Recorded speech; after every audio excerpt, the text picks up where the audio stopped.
Good morning, everybody. Welcome to the September 20th edition of the YourLIVINGBrand.live show.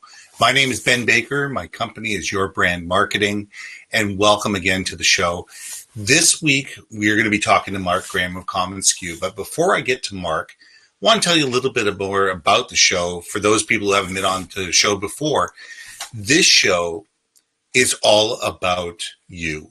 It's all about companies and brands and how you communicate your value so other people understand it and they engage with you and they decide that you have the value that they want to be able to work with.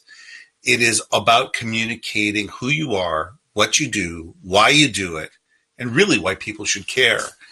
Now, Monday to Friday, 9 to 5, my company, Your Brand Marketing, works with our clients to consult, to teach, and to speak on brand message, market vision, and value. Now, what does that mean? What we do is we work with our customers to help them communicate their value to the world. It's not about what you believe your brand's value is. It's what your customers believe your value brand is. They get to decide who they deal with and why. And the reason they deal with you is because they trust you, because they like you, and because they think that you can solve a problem that they have. And this show is all about talking to people and finding out how do they communicate to their clients, to the people who care about them, why those people should do business with them and not somebody else. Now, this week, we've got Mark Graham on the show. Mark and I have known each other probably every bit of 10 years. Mark and I started out in the promotional marketing business together. And you know what? Mark saw a real need in the industry. He found that there was not the technology in the industry that allowed people to communicate effectively, not only amongst themselves within the company, but also with suppliers, and to be able to have a set of tools at their fingertips that help them be effective. So he built it. Now, I'm going to let Mark tell the story. He tells it better than I do because you know what? That's what this show is all about. We've pre-recorded a session, so let's get to Mark. Have a great day. Hey, Mark, how you doing? I'm good. How are you, Ben? It's nice to be here. I am doing great. Hey, it's been great having you. You had me on your show. Oh God, it probably was early February this year. Yes. And it was, and it's time, for me to reciprocate. I've been excited about having you on the show. I get a lot of play out of that broadcast that you and I did together, and I appreciate it. So I figured, you know what? I got to get Mark on the show. Yeah. And likewise, it was a fantastic episode. We remember it very well. And your expertise in trade shows was very obvious. So thank you so much. It's always fun. You know what? And you guys got a big show coming up as well. You guys got coming up in February in Vegas, but we'll get to that, or January in Vegas, but let's get to it. Mark, as I was telling my listeners before you came on the air, you have done an incredible job of creating from scratch an incredible, communication piece in terms of technology. And it's been utilized throughout the industry. And I really want you to tell us a little bit more about it. Tell us about commonsku. Tell us about where it came from, where you are, where you're going, and tell us the story about commonsku. Yeah, thank you. So commonsku is a business management suite of tools that have been designed for the promotional products industry. So specifically, we have designed CRM software, workflow software, as well as social collaboration software for distributors. We also have a supplier product that allows for suppliers to better engage and collaborate and share ideas, and also share their product ideas and projects with distributors. Mm-hmm. We found that to be a game changer because this is a real problem in our industry. A lot of distributors, and I certainly speak from experience given that I came from a distributor background, have a hodgepodge of tools that they use to run their business. And that can be very inefficient, and inefficiency costs people money in this business. Right. So, as it does in any business. Well, absolutely. Yeah. So I think for us, we were really committed to this idea of creating really good professional grade software that allowed for industry professionals to thrive and succeed. So that's what commonsku is in a nutshell. And the communication part that you had mentioned earlier on really comes down to this, how it is that we connect the supply chain. And so we've created a social platform inside commonsku that allows for distributors and suppliers to come in, create profiles, and connect and share ideas with one another. And that was also an industry first as well. And we were really excited to do that. And it's had a real impact on how people communicate and run their business. Absolutely. Absolutely. So, tell me where it came from. I mean, you alluded to the fact that you came from the distributor side. In your own right, you ran a fairly successful company that's still around today. But if I remember correctly, this started out from an internal need. Yep, exactly. So going back to my start in the industry, I started in the industry in the late 90s as a distributorship in Toronto, and we started a company called Right Sleeve. And it's more of an agency distributor where design and creative merchandise is really at the core of it. Mm-hmm. But at the end of the day, that's how I got into the industry. And Right Sleeve is still a company that I own along with my partner and wife, Catherine, but we are not involved in the day-to-day of it any longer. Right. I still love the distributor business. I'm a product and merchandise and design guy at my core. So seeing that business continue to thrive and succeed, even without my day-to-day involvement, is a real joy. Absolutely. So that's where I got my start in the industry. And then several years into Right Sleeves, the starting of Right Sleeve, we started to scale and grow and hire employees and had more projects to deal with, and things were starting to fall through the cracks, which is a fairly common problem for a lot of distributors that are getting to that next stage in their growth, whether it's more clients, more employees, more projects, whatever the case may be, more suppliers. And trying to keep it all organized at the same time. It's all those balls in the air because, exactly. For any one project, you could have 15 different people you're dealing with. Yeah. You know what? I've actually got a rubber ball here at my desk, and I'll throw it up and let it fall to show you. There we go. To show you how you can juggle the balls and they will fall. Anyways, I just came up with that's really cheesy. But the point is that this was this idea of juggling all these balls, all of these suppliers, all of these employees, all of these projects, all of this stuff was starting to limit our growth at Right Sleeve. So we chose to build our own internal application probably about 12 years ago, and decided to do this because we knew how the business worked and we couldn't find anything that was available in the industry or outside the industry that put everything together in a unified and beautiful way. Right. So we went on a bit of a fool's errand, you can say, at the time, what business as a distributor have in writing their own software, but it turned out to be a really interesting journey and very rewarding because we were users, but also designers of the software at the same time. And it's always my belief, Ben, that I think if you look at any great product in the market, whether it's software or really anything, most of the time you can draw a straight line between that and a specific pain point that the founder experienced him or herself. Right. And that could not be more true with commonsku. And we knew when building this thing that we were able to speak from a very credible perspective. We were able to say, hey, this was built by people who are in the trenches each and every day and understand this. Mm-hmm. And that really helped us when we first launched the product in 2011, because we came to the marketplace with that experience and credibility. But you also came to the world, and to the greater community with a product in mind that fulfilled their needs. It wasn't just your needs you were fulfilling. It wasn't, I'm Mark Graham and I'm creating this great toy and I think it's going to be absolutely wonderful. No, it's Mark Graham who's actually doing the same thing that you guys are doing, who had the same pain points that you were having, that developed something that fulfilled that pain. So when you were able to go out to the marketplace, you were able to communicate it from a point of, hey guys, I'm one of you and I understand the pain that you're having. Right. Here's what I built. What do you think? Right. No, I think that's a great point, and it made it a lot easier for us to be able to speak from that particular perspective.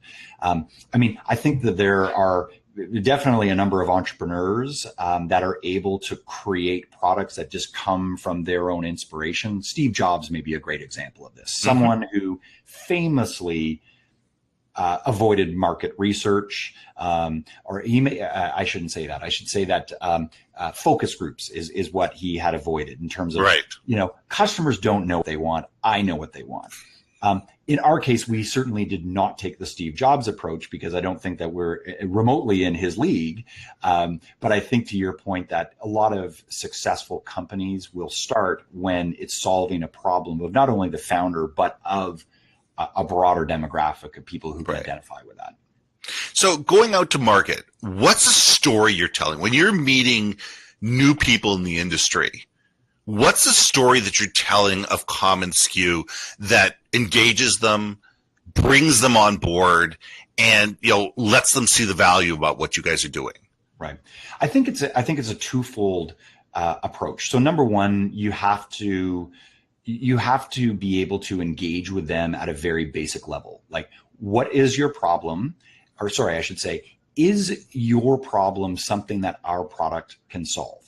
Right. And if the answer to that is no, then it's going to be a difficult conversation. Right. Then it's next, go on to somebody else.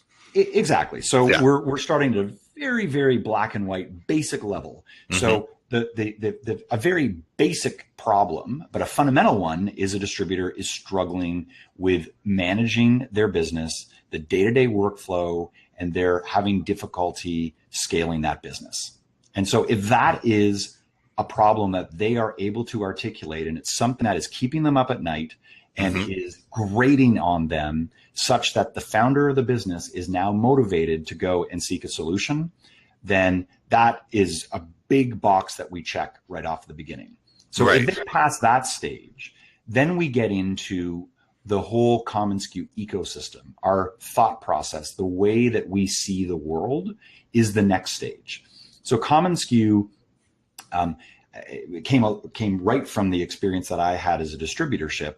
And I knew that there was a segment of the industry that was like the distributorship that I had built, which was a progressive, thought-leading business, one that was committed to growth, one that was independent and very entrepreneurial at its core, and also had a creative feeling to it as well. Viewed the industry as more than just stuff that you put logos on. Right. And so I think that there's a very strong mission to what we're doing at commonsku. We deeply believe and empower the entrepreneur because that's the world that I come from. Right. And it was a world that I knew that I could speak to from a position of credibility, as I was saying before, in the software, but the mission side of what we're doing in terms of how deeply we believe in this business, how deeply we believe in the entrepreneurial experience, and how deeply we believe in great merchandise when it's done right. And so commonsku, outside of it having the nuts and bolts tools to allow you to run a really great business, you're also part of this ecosystem of incredibly optimistic and positive entrepreneurial leaders that share and collaborate and help each other. And that's seen in our offline world with our events. It's seen on our education platform that we've created through our blog and our podcast. And of course, through our collaborative software that connects people real time. Yeah. And that, to me, Ben, is just as important as solving someone's workflow problems, because the workflow problems are the meat and potatoes, and you have to nail that. Otherwise, you've got nothing.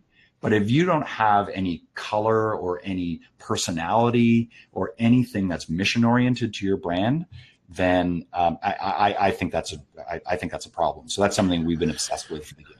Well, and that's the thing. It's being able to create evangelical people that love what you do. Right. And I think you guys have done a really good job with that. I mean, I remember when I first got, introduced to commonsku, oh God, it's got to be at least 6-7 years ago. And when you brought us all into Vegas to that suite and put it up on the board. Right. And you said, and there's probably 50 of us in the room having a beer, and you said, so what do you think? Right. And the excitement was there, right from the get-go. The excitement was there that, my God, here's something in the industry that actually will work for us. Right. And what really thought it was neat is that you started it as a social enterprise first. You created the room for distributors and suppliers to talk to one another in a social platform, discuss things. And then, by the way, here's the other things this software can do. Now that you're comfortable with it, now that you're comfortable with the technology, let me let you under the hood and show you all the things and all the other things that this software can benefit for you. And I think that that's a great way of bringing people on board, is build their trust. Right. Get them excited, and then show them all the things that it can do for them besides the one thing that got them excited.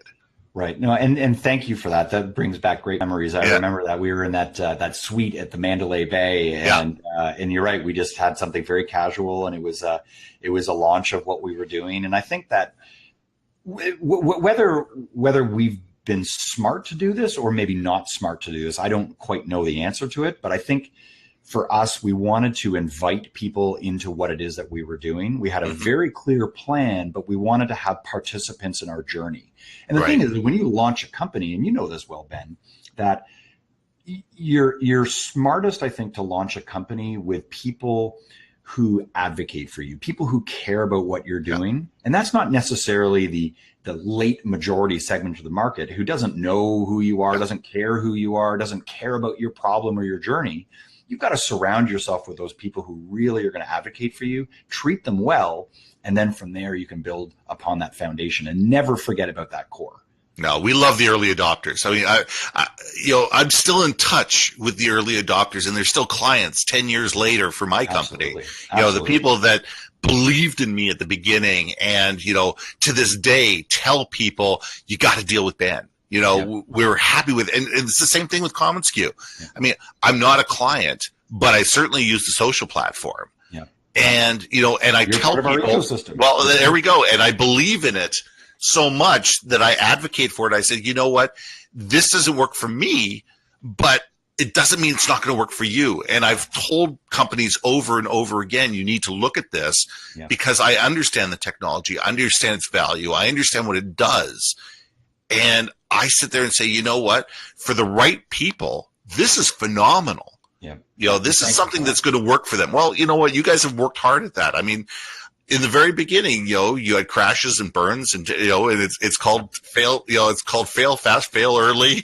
Rebuild, retest, and start again. And we all have that. Yeah. But it's sitting there listening to the people that that are your champions, and sit there. And you guys have done a great job with that. Yeah. Well, you've listened to your champions. You've listened to the people and said, it would be really nice if I did this. Oh, okay. We've got a rev coming up in about 12 weeks. Let's see if we can build that into it. If not, then what, we're working on it. Trust me, we're working on it.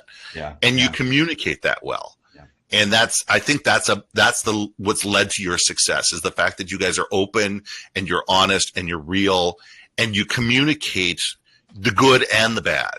Yeah. You sit there and say, we've had some challenges. Here's some challenges we had. We're working on it. We've heard you. Yep. And we're not shirking from this. We're not hiding under our desks. We're going to sit there and we're going to say, hey, we understand this is a problem. Let's move forward together. Yeah. And that's what builds loyal clients. Yeah. Well, thank you for that observation. Yeah. No problem. So what do you do? And I know this, but I'm going to let you say this. What do you do to make your clients feel special? What are the little things that you guys do? And there's lots of them. But what are the things that you guys do that really make your clients feel special, that they're part of a tribe? I mean, I think that it all comes down to this concept of emotional connection that the customer has with your company. Okay. So I think that's the high level, right? And for us, we've always made that a priority. So that can be everything from very small little things that we'll do, like handwritten notes coupled with welcome kits that we send to everyone who onboards with the software. Nice. Right? So very, very simple. And listeners to this may be thinking like, what's up with that? But the thing that is impactful, and it's always funny in our business because, of course, welcome kits are always some kind of branded gift or merchandise, which is the business that we're in. Absolutely. And to see how excited people get by that. And when stuff is done well and there's a feeling that you're reaching out and being real and personal, that goes so far. So that is a big shout out to our industry, that regardless of what you do, you should be ordering promotional products that are well designed, that tell your brand story and make your customer feel good. Like, everyone should be ordering promotional products. commonsku certainly orders them. We're in the industry, and so do we. We always give out great promotional stuff, that speaks to our brand and the value of our customers. Absolutely. So, I mean, that's one simple but very powerful point, is making people feel like when they're coming on board, make them feel special and welcome. We always spend a lot of time on a holiday gift that's very interactive and something that's highly creative and gets people laughing and gets people talking and gets them interacting. So we always spend a lot of time on a holiday gift, usually focuses around some sort of edible like chocolate. We get people to engage in games and tells a story on social media, which is great. We also spend a lot of time on our event strategy, Ben. So in addition to being a software company, which is our core business, we have launched a series of events over the last several years. And in many respects, it actually stems from that first very intimate meeting that we had in Vegas in that suite. Since then, we've launched a number of events. We call them SKUCon. We have one that's called SKU Camp that's coming up in Palm Springs in a couple weeks. And this is where we bring together the commonsku faithful. This is where we bring people together and educate them. We have great keynote speakers, great workshops. Again, it all goes back to empowering that entrepreneur and making that entrepreneur successful. And we put together these events in these really cool spaces with all these nice little touches where people feel really welcome and they feel empowered and they feel like it's an opportunity to be inspired and to be educated and connected. That kind of stuff is massive. And it's why we spend so much time on creating these events that bring people together offline. And I think the final thing I would say, Ben, is the environment that we've tried to create on social media, and particularly the commonsku social platform, that gives everyone a voice. And that is just simply referring business to great people who support the platform, or just referring people that are just good in general. That goes a long way, because people love the shout outs. They love to feel like they're being recognized, and they love to be referred. And we do that all as much as we possibly can. Absolutely. So be human. And one thing you said is about the live events. Now, I'm a big believer that, social media is our life. We live and die on social media today. Mark, you even got me on Facebook. I don't know how it happened, but you know what? It happened, and I'm actually on Facebook. It took 10 years, but you know what? I got there. But you know what? Having the live events allows people to actually physically connect and look people eye to eye, shake hands, have a conversation that, that's real time. And by facilitating that and people knowing that it happened because of commonsku, gives people even more emotional ties to your brand. And that's huge. Sure. I mean, I think that's a good point, and it's certainly one that I would share with people that are listening to the program, that I would say that is definitely a benefit to the commonsku brand. I would say that that's not the first reason we want to do it. We want to go in with the objective of connecting people and making them successful. And if we can do that in a way that is truly authentic and doesn't look like it's an opportunistic grab to make commonsku more successful, then I know we're doing the right thing if we're really going into it authentically. But it's great. I learned that lesson on the right sleeve side. We've launched events and customer events for many, many years, and they've always been a real important point of our brand strategy. But that's just the thing, is customers value that one-on-one time. They really do, and that connection time. And being able to facilitate that makes you valuable. Being able to facilitate that, it's not contrived. It's not a ploy. It's not a plan. It's, you know what, guys, we're doing this really great education series. It's going to be in Palm Springs, or it's going to be in Vegas, or it's going to be wherever. You're coming out anyway. Come out a day early and come spend the day with us, and we're going to give you some really great education. We're going to give you some really good thoughts, some great value. And by the way, you're going to get time. All those people that you talk to online all the time, you're going to have a chance to talk to them anyway. And I think that's powerful. That's a powerful thing.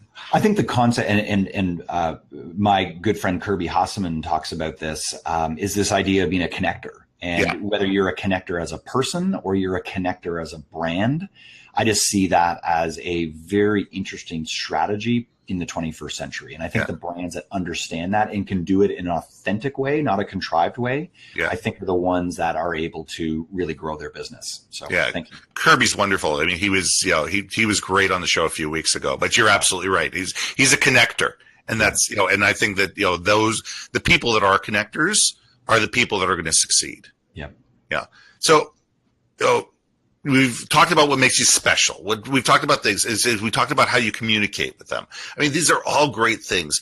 And the problems that you solve. The problems that you solve is you allow people the ability to be more productive. And that's huge. And the fact that you do it as software as a service is even better. You guys were innovative enough to realize that, people don't want to have to buy full versions of a software every 2 years. They want to be able to do it on a cost-effective basis. And you allow that to happen, which is great. And the thing is, as upgrades happen, they get the upgrades, and that's the way the world is going. So it's listen to your customers, find out what they need and move forward with them. I think you're right in that observation. And I think we were lucky when we were getting into the business, because when we launched commonsku in 2011, it was a climate where it was 100% cloud. We were able to develop the software 100% in the cloud and deploy as a SaaS-based product.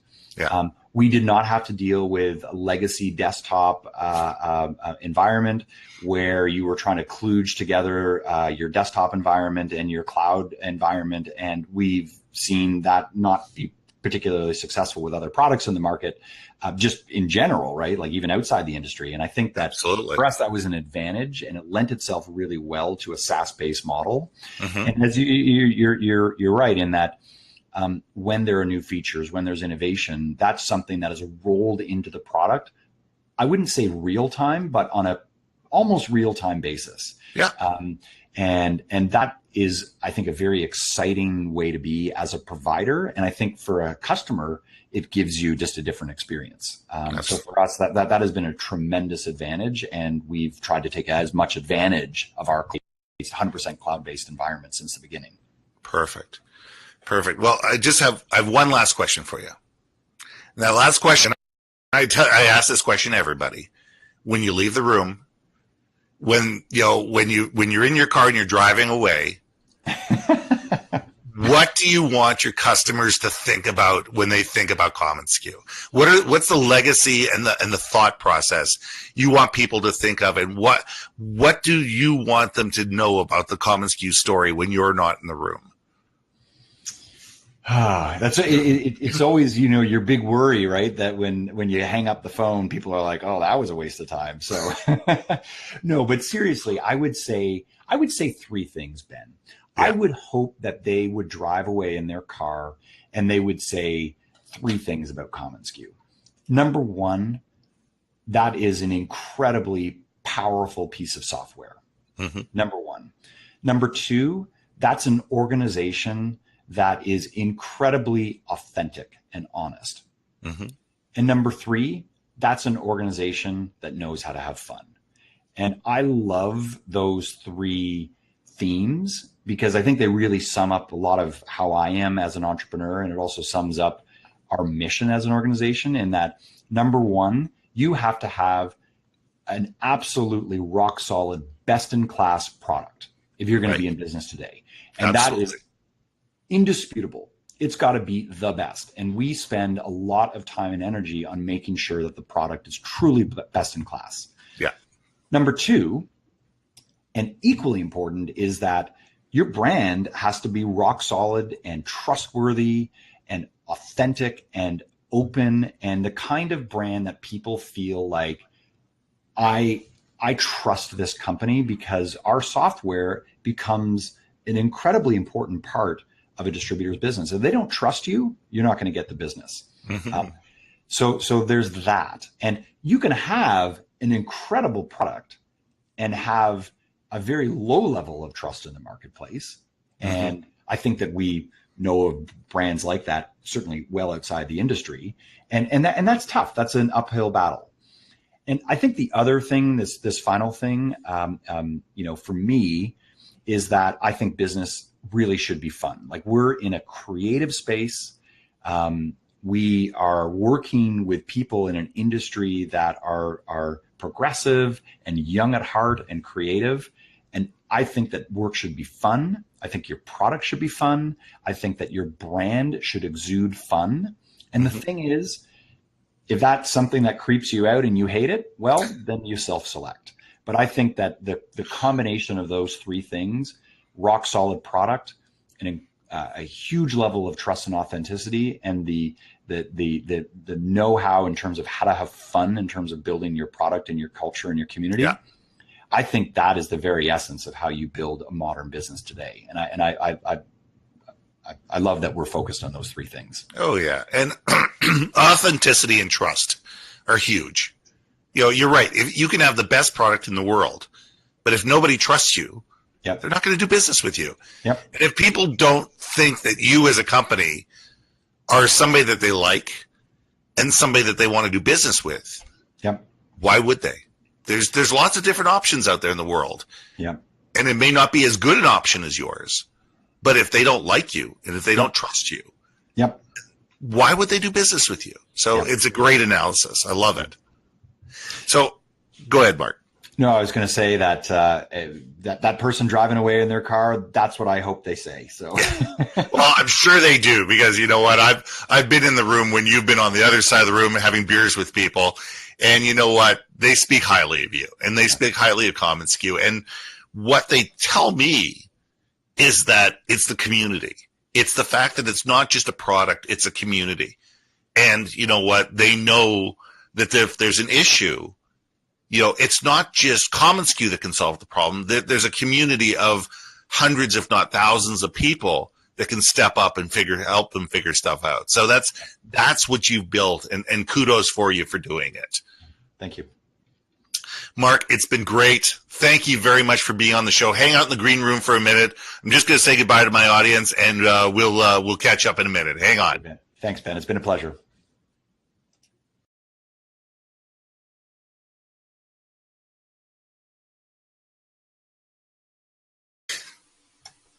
So that was our interview with Mark Graham. Mark is one of these incredible people that understands that honesty and integrity and actually listening to the customer is key to success. So think about it. Think about when you're communicating the values of your brand. What are you communicating? What's important? What's not only important to you, but what are the things that are important to them? And how do you mesh the two? And how do you get people to perceive that you're somebody like them and you are someone that they can trust? I'll leave you with that thought. Now, next week, we have a really great speaker coming in.